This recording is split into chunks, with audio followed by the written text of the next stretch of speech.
Hi, I'm Diana Montfort, the world's first, I always have to say this, the world's first transgender television journalist. Born a man, became a woman. I'm a woman. My guest is the fabulous and beautiful Shane, songwriting Shane, one of your favorites and one of ours. People always write in and say, when is she coming back? Well, she's back. She's back. And she's going to sing some songs that she's already sung on other shows with us. But I really love these songs, so she's kindly consented to do these again. And she's going to tell us all about what's going on in her life and what everything is all about and how it got that way. Well, hi there, you gorgeous thing. Hi, Diana. I'm glad to be back again. Here I am. You can't get rid of me. No, and we don't want to. We think you're great, and they think you're great, Yeah. which is why we think you're great. She just They love you, we love you. She snatched me up off the streets one day in New York. I said, how much? No. She said, how come I don't know you? Yeah. But, well, you know how we met? I was modeling clothes for Natasha Vereshnaya, the designer. Right. And it was an after party after we'd modeled at some rooftop garden, whatever. It was beautiful, whatever. Yeah. I was drunk out of my mind because they didn't pay us. They gave us free drink shits. So why not, right? So after like 5 vodka and tonics, I'm sitting there just drinking it all in. And you said what? You looked at me and we both smiled because there was all this confusion going on all around us, and I was just listening to the music and just watching like it was a show as usual. And you said, "And what is it that you do?" And I loved it. I was like, "Oh, I got to get to dripping with condescension. And what is it that you do, my dear? Who's this person?" I know. I said, "How do you know I do anything?" And you said, "I just know." What's your story? You got a story I could tell. And then I said, "Oh man, I'm not even going to look at my clock to see what time it is. I need to just talk to this woman." It was late. It was. Yeah. It was the most fun that I had that night. We had fun that night. Yeah, it was kind of boring. And Natasha, well, her beautiful clothes were nice. Yeah, they were nice. But all the... Oh yeah, and it was this, I don't know why she decided to show these clothes in front of a bunch of Wall Street guys whose only occupation was getting us out of the dresses, not buying the dresses.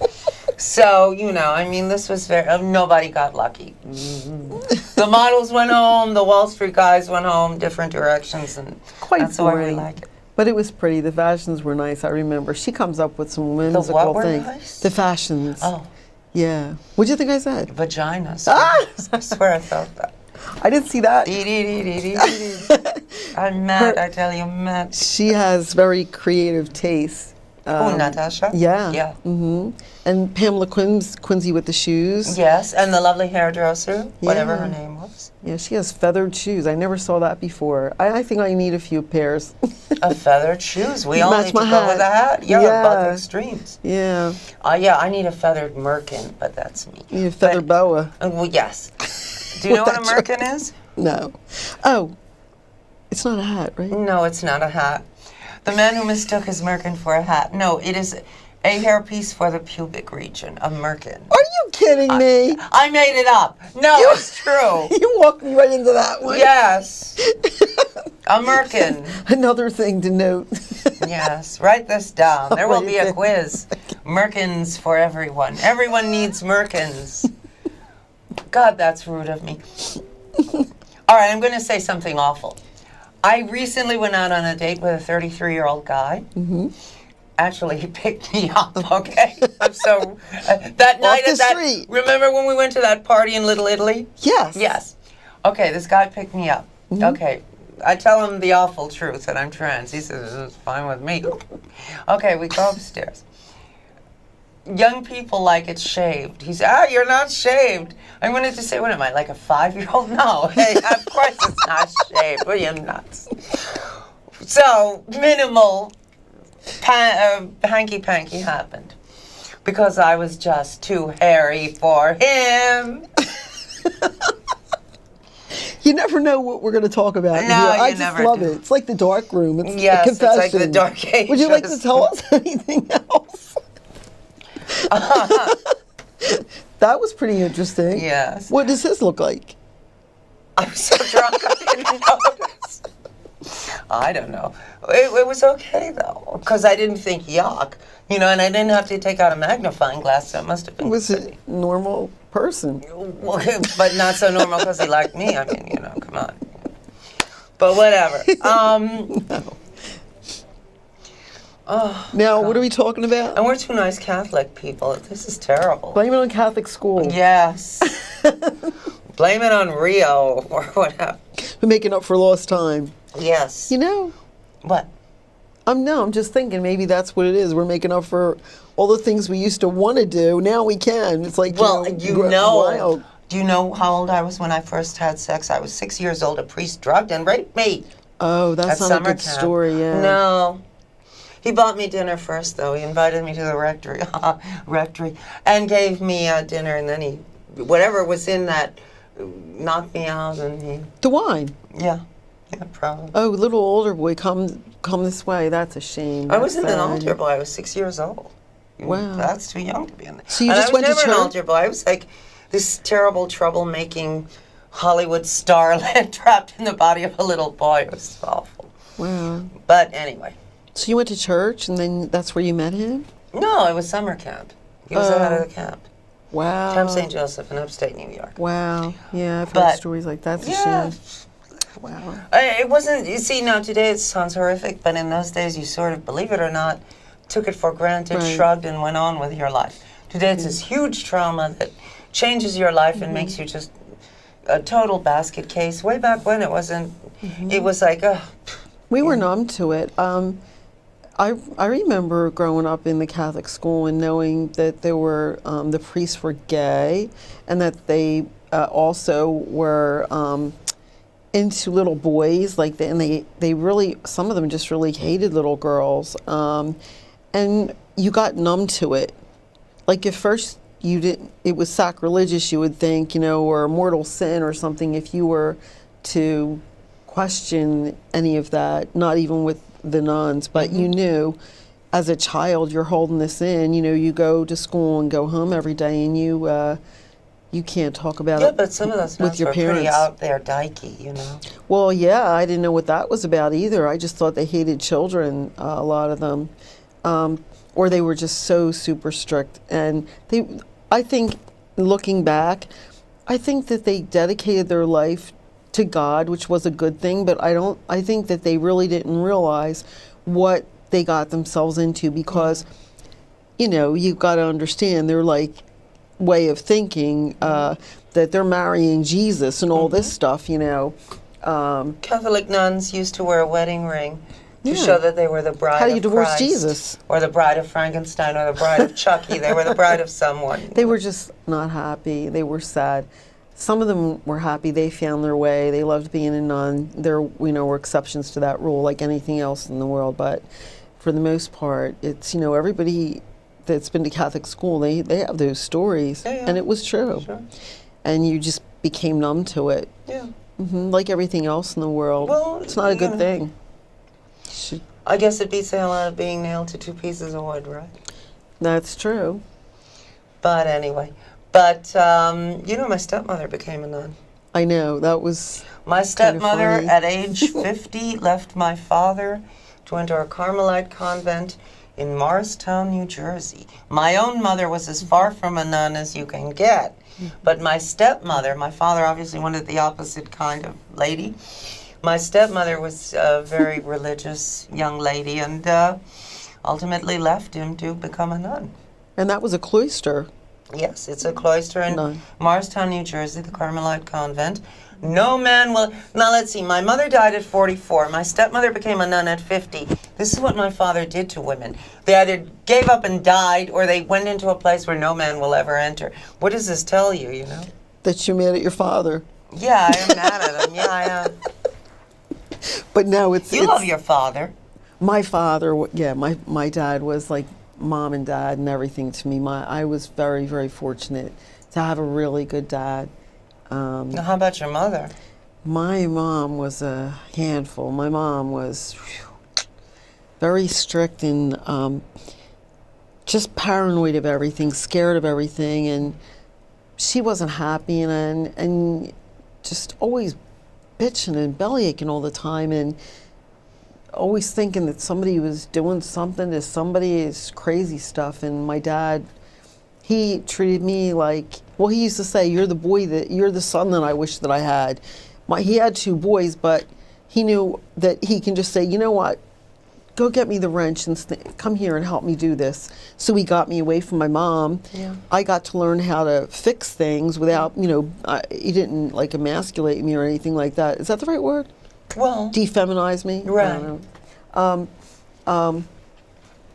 So now I'm fortunate because I've been taking care of myself. Yeah. And I am able to live in a man's world and work in a man's world because of that. He was one of the head engineers at RCA, so he was professional and he was down to earth and he was creative, and I was able to know how to fix things and figure things out and adapt quite well, Yeah, and then you were in law enforcement, so. Yeah, my dad, I don't think he would have liked that. He'd be worried about me. He would probably be saying these words, do you know what you're doing? You sure you know what you're doing? Sure. And I would have assured him that I'm going to make a lot of money and have really good benefits because I can't work like a dog. Yeah, I was tired of working like a dog. And then, oh my God, that's when the fun started. How dare me be in a man's world and get a man's pay. Well, you sued the police department. After 13 years of torture. The New Jersey Police Department. Right. New Jersey law enforcement, and I chose the Department of Corrections. I could have gone to Internal Affairs or be a road Department cop. of Corrections means you were a prison guard. Yeah, you are locked in with 150 murders and. How can a pretty little girl like you, not to denigrate you, but somehow you think of a prison guard as this big burly guy who's, all right, listen up, you guys. Yeah. They must have wanted you. Didn't that make you nervous? Well, that was the first battle. Like, who's going to get me and who's going to sleep with me and whose bitch I was going to be, and it just wasn't going to work like that. And they thought that I was a lot younger than I was too. And I thought you were a lot younger than you are. So there you go. And I can't understand this because all the hell I've been through in my life. But you look great. I know. You would think they won't even have pity on me, even if I wanted to ask for it, to get some kind of sympathy in my life just by looking at me. Look what I've been through, and they go, "You look like you've been through nothing." So it's like a double whammy. It's like I don't want to look bad, mind you, but genes have to be genes. Yeah, my mom. Yeah, it's true. My mom and dad looked very young for their age, and my grandparents. It's good. On that note, why don't we sing a song? Hello. Okay, I'll do Children of the Air. So I we're love talking Children about of the Air. That's one of children. my all-time favorite songs, and I often Okay. listen to it before I go to sleep because it's very uplifting and spiritual, and I think you'll love it. It's not spiritual like preachy spiritual. It's just cool spiritual. Like, Shane is not a stick in the mud. She's a lot of fun. This is way cool. You'll love. Thanks. Is it okay if I stand? Okay. And I'm getting out of your way. Oh, that's a nice shot. Can't Oh, help. no. You can see me. Okay.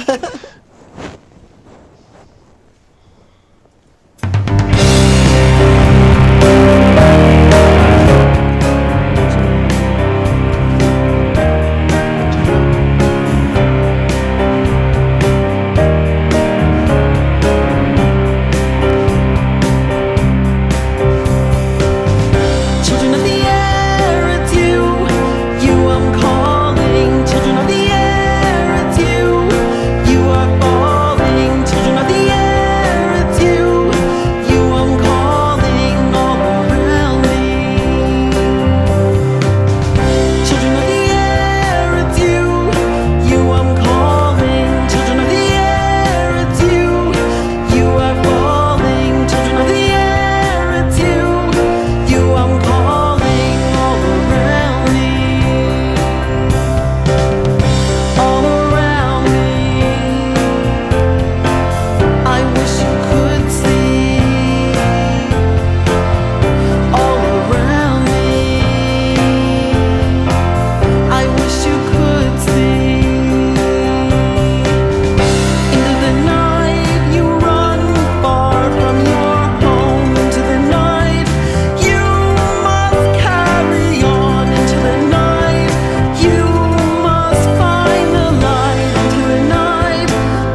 that was Shane Thank you. singing Children of the Air, one of her many beautiful, wonderful songs, which she has composed herself.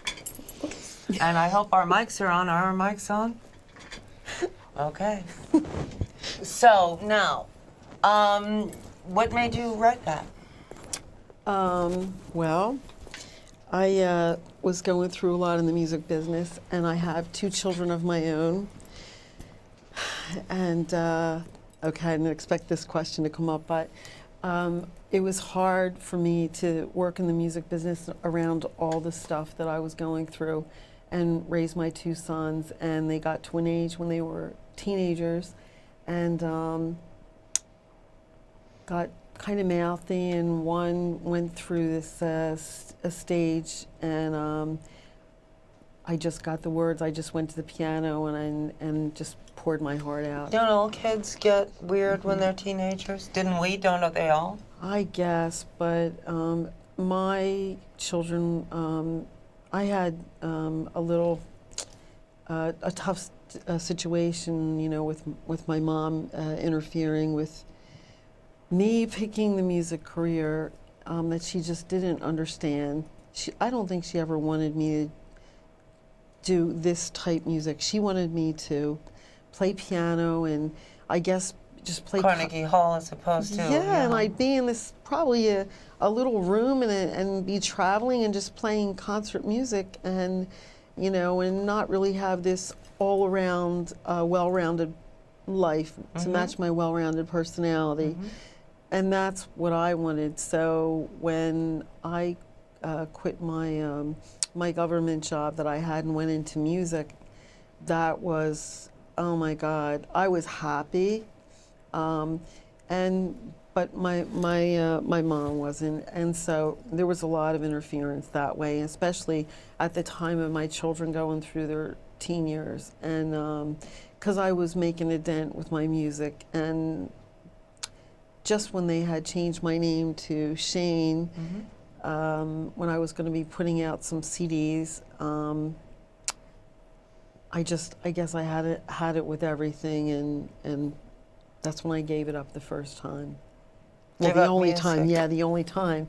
So because it was devastating, it affected my house, my home. I had so much going against me. I wasn't safe. It wasn't a safe environment doing the music, because it's no joke when you're up against a lot of odds. I think we talked about that, and it affected my kids. So this song came out of it, "Children of the Air, It's You I'm Calling." My one son ran away, and I still have this album by the Hooters, and the song is "Where Did the Children Go?" I'm doing the remake of that. Did he come back? Yeah, but he was real cocky, and it was an abusive situation. He abused you? Yeah, I had an abusive husband. I know. We talked about that, and you can see it on YouTube. And I thought by getting out of that situation that my kids would not ever. Could it be genetic or something? I don't know, because my children were raised different. I got them away from all the abuse, but I maybe I should have cut off ties with my family because they were crazy. Now, but I love my dad. A very pretty little, I hesitate to say girl because that does sound, Yeah. but so any adolescent boy is going to be able to say, yo, mama. Yeah. He was, back then there weren't any laws for domestic violence and all. And Well, you can't call the cops on your kid because now you've screwed up his life. You know? Right. And I took a lot. I mean, then you could, because now the cops say, hey, you be nice to your mother. Now it's like off to jail, kid. Yeah, no, I was talking about my husband, but yeah, my son followed suit. And I know about domestic violence, and you shouldn't put up with it, and this and that, but I really didn't have any answers. And also, they'll, well, I'm sorry, it'll never happen again. When I it's your promise. son, and I love you too much. yeah. So. And my mom would say, you don't have to listen to your mom, call me, and. Or your mother would say, you couldn't make your marriage work, could you? You're such a screw up. I made my marriage work, you couldn't make yours work. No, she said, I told you so, and laughed. Oh, It was worse.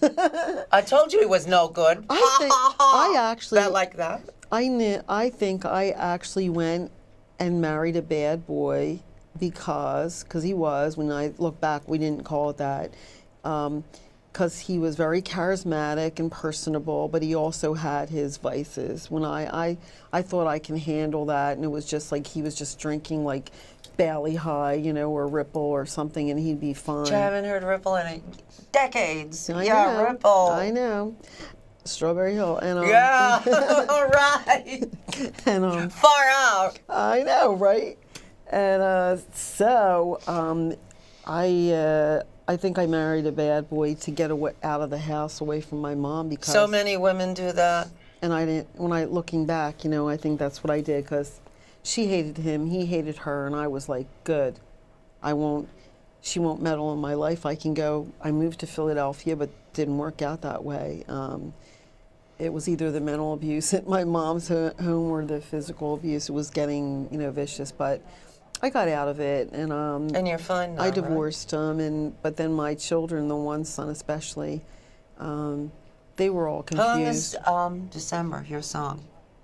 How long is about 3 or 4 minutes? Because we have 4 minutes left. Okay. wanna Unless you want sing to it? talk, I could do it. Or you want to talk? It's up to you. The talk was good. Okay. All right. So you divorced him? Yeah, and I got away from it, and I got on with my life, and then I went from an apartment to a house that I'm in now. That's why I'm so like reluctant to move from this house. I've been there so long. I accomplished so much. Well, that's it. It's a badge of accomplishment. It is, and it's got a lot of stories in that house. I've been through so much, and the house has been good to me. I've been good to it, and so much. Well, look, you managed to come to Manhattan and go other places for gigs when you have to, so maybe you shouldn't move, you know? Come on, I need some money. I need them to start paying me like a Yeah. real job, so I can live in New York. And I also would like to keep that house to a place to go. Sure, and also as a badge of achievement. Yeah.